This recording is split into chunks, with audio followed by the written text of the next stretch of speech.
podcast. The podcast about podcasting. That's right. From True Story FM. And we're really happy to be here. I'm Pete Wright. That there is Andy Nelson. Hi. And we're talking about subscriptions today. So you mean memberships? Well, yeah, but that's not what Apple says. And so we're not allowed to say that. Apple. They dropped the big apple, and now it's just subscriptions. This is subscriptions actually refers to a very specific thing in Apple parlance, in Apple Podcasts. Subscriptions are Apple-only podcast experiences that live in the Apple Podcasts app across all of the Apple devices. Do you subscribe to any podcast subscriptions? Well, and see, that's the thing. I do not subscribe to any podcast subscriptions in Apple. No. I have Apple subscriptions, and I guess this is the parlance that Apple likes to use because I have plenty of apps on my phone that require a subscription, and that subscription, I pay.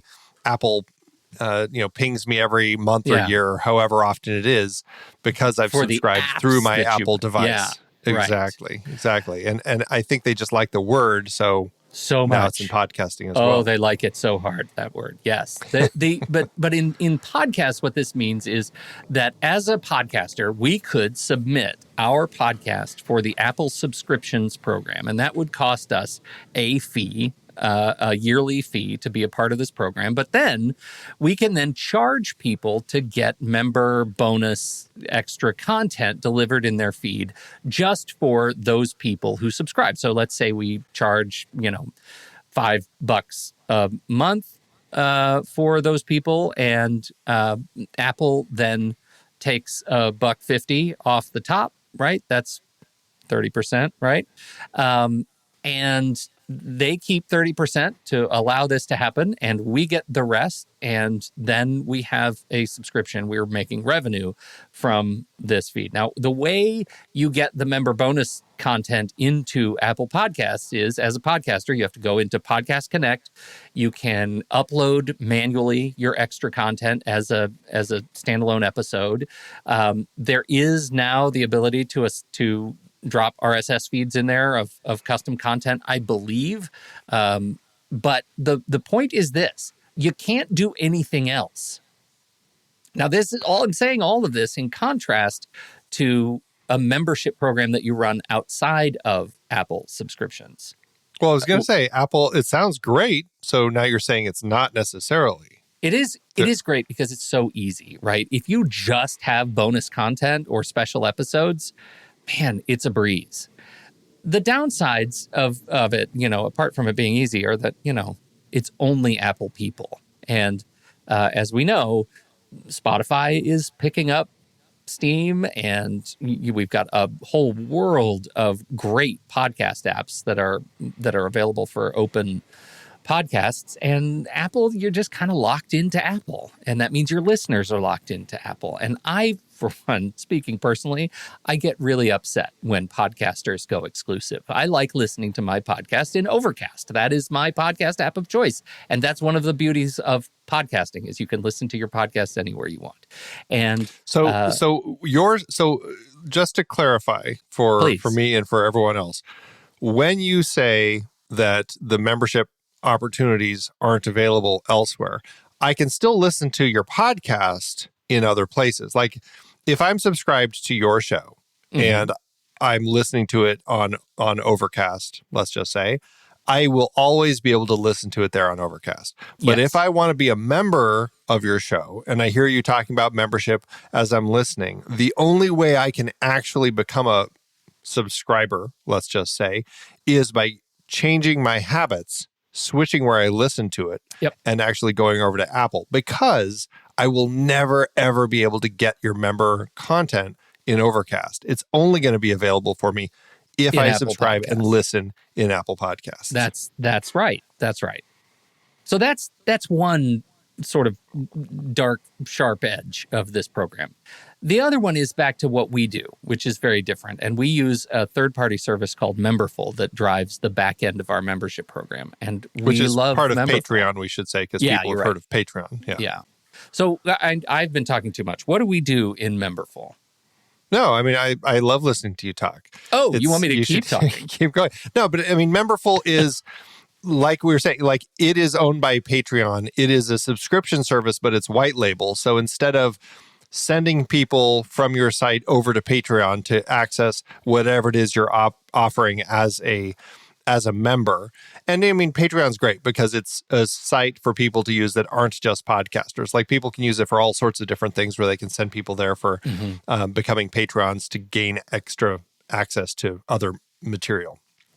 But Memberful is a white label, so we can put it on our site. And it's essentially a membership service that people sign up for, and then they get access to anything that we say they get as a member. And that's, once they kind of get through that paywall of the membership, they have access to an RSS feed with all of our content wherever they choose to listen to it. Yeah. Not just Apple Podcasts, but any other podcatcher as well. And they also get access, through Discord, membership channels, et cetera, et cetera. That's really the important part, right? Is the integration piece of Memberful. They've worked really hard to make sure that, as a creator, we can connect our membership program to a bunch of different services. And Andy mentioned Discord. That's one of the primary ones for us where, once you sign up for a membership program, you just click a few links and connect your Discord account to your Memberful account that you just set up with us. And suddenly all of the channels that are available to you at that tier are open and you can just start participating, and it's like magic.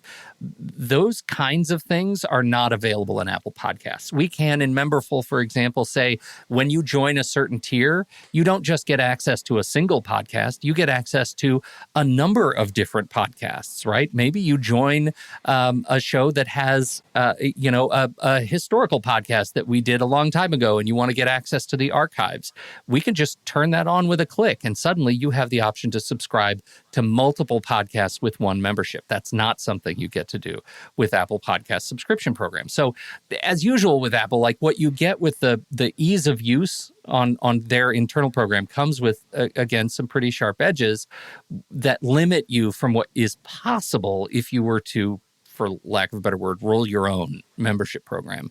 And rolling your own membership program is vastly easier today than it has ever been before, and likely save you money because you're not paying 30% on Apple's. Your fees for Memberful tend to be more modest than that. Well, and this is coming from somebody who is a massive fan of Apple. I mean, you are a hardcore Apple lover, but things like this still, I think, show they still are operate as a corporation that sometimes may not be working in the best interests of those that they're working with. Yeah, I think, I think that's fair. And I think it's fair to look a little bit askance at some of their practices. But I think Apple has done a lot of really, really wonderful things. And this is one of them. And they're, in many cases, their App Store policies are kind of one of those really tough, dark corners of their operation. And it's a very, very profitable one. So, well, let me ask you this. And if this is something that is a direction that people could potentially take if they're interested. And just a side note, feel free to cut this if none of it makes any sense. Could a podcaster, if they like the idea of this subscription service, have essentially we'll just call it their public podcast available where it goes out to everybody? But is there a way they could create essentially the same podcast, but it's one that they run exclusively through Apple's subscription, and that is essentially their member podcast? I'm not entirely sure I understand the whole mechanic. Run that by me one more time. Okay, so say for example, I have a show that has, for every episode, there's the public content, but there's also some member content that members get. Yeah. And then perhaps also periodically member bonus episodes that only members get. Yeah. Say I have a feed and I create my feed that is my public feed that everybody gets. Mm-hmm. But then I basically create the same podcast, but I run it in through Apple's subscription service. Program. And every episode in there is essentially the member version of all of my episodes. And no public ever actually has access to that. Yes. Is that logical in any way? You can, well, absolutely. And I think that's if you just have a simple sort of bonus material podcast feed and you don't want any of the hassle of rolling your own, then running it through Apple's subscription feature is great. It's super easy. The problem comes when you want to do anything else with your member program, like us. You can't offer the Discord. You can't offer the mailing list stuff. You don't get the integration with, when you get new members who sign up, you don't get their email added to your mailing list so you can email your members. Like those kinds of things. You don't control your members, right? Apple controls your members. So if you're okay with that, and a lot of people are, that's awesome. Do it. And in fact, we've been talking about turning on Apple subscriptions for our shows at a reduced rate that says, hey, you know what? You don't get any of the other benefits, but if you just live in Apple and you want the member bonus material and you don't want to do any other work for it, you don't want to connect any accounts, you just don't care, then maybe you should just pay a couple bucks to get access to all that member material. Maybe that's just fine.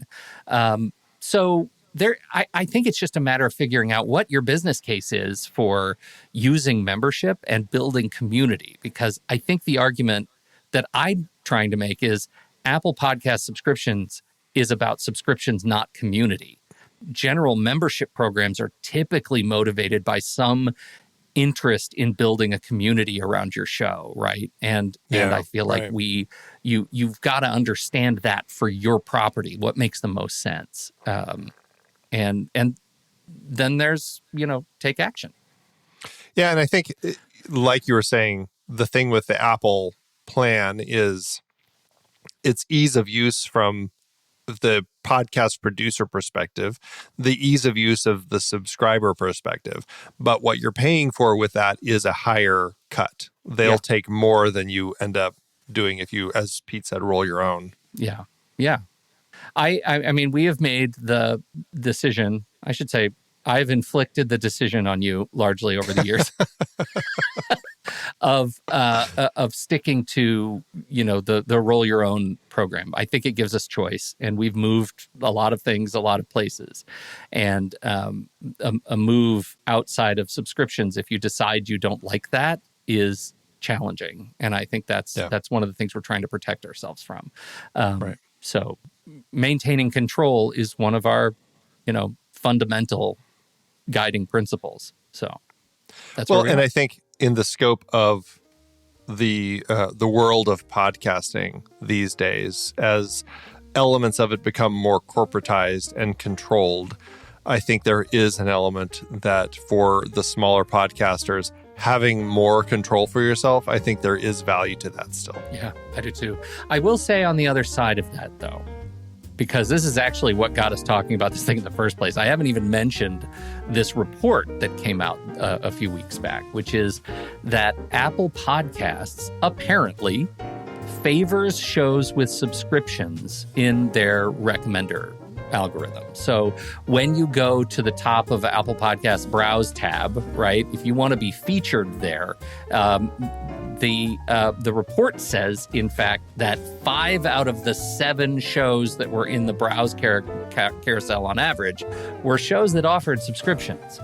So there is something to be said for if you don't offer subscriptions, you may be in a position to be giving away traffic that otherwise you could ask for. And, by not participating in the algorithmic nature of this thing. And so that's one of the things that kind of motivates us to think about, how could we use Apple subscriptions to best effect without creating a ton of extra workload to maintain this separate, entity.